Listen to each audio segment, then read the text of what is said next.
রিক্সা। Police ভবন যাবে? জি ওঠেন। ভাইয়া উঠো। ভাইয়া এবার গাইড মুখস্থ করতে থাকো। এই চলো।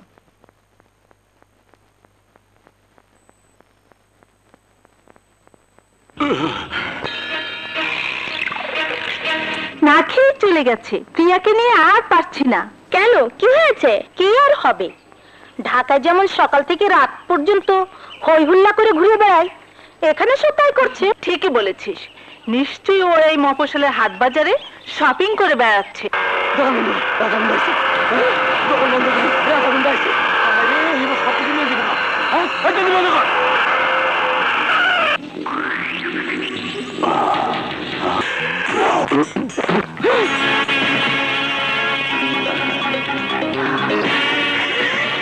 চোখ থাকতে অন্ধ হয়েছে নাকি?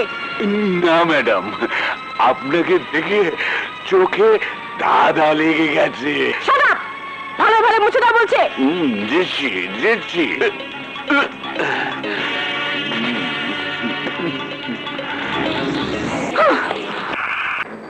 ইচ্ছে করে তুই যদি কষ্ট পেতে চাস তাহলে আমি কি করব?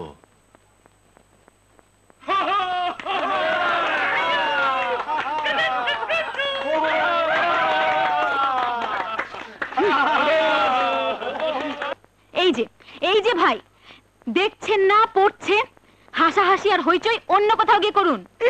যেভাবে বলছেন তাতে মনে হচ্ছে জায়গাটা আমার বাপের কেনা। আরে আরে ভাইয়া, তুমি কোথায় যাচ্ছ? দেখছো না ওরা চলে যাচ্ছে। চলো আসো, বসো ভাইয়া। শালারা মুডটাই খারাপ করে দিল। ঠিক আছে, এবার তুমি মন দিয়ে পড়তে থাকো।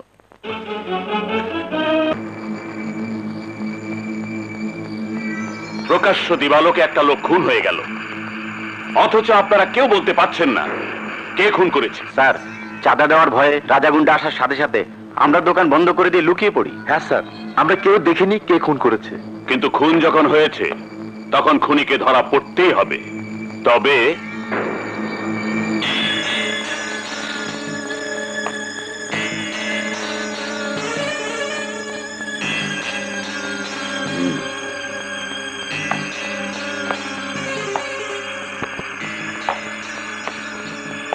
এই ছবির লোকটাকে আপনি চেনেন? স্যার, কিছুক্ষণ আগে একটা মেয়ে আমাদের দোকান থেকে একটা কলম কিনেছে, সাথে এই লোকটাও ছিল। তা কতক্ষণ আগে? প্রায় 1 ঘন্টা। 1 ঘন্টা?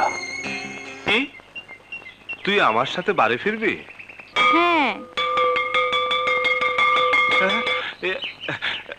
মুক্তি, সময় হয়ে গেছে, আমি আসি। ইন্টারভিউ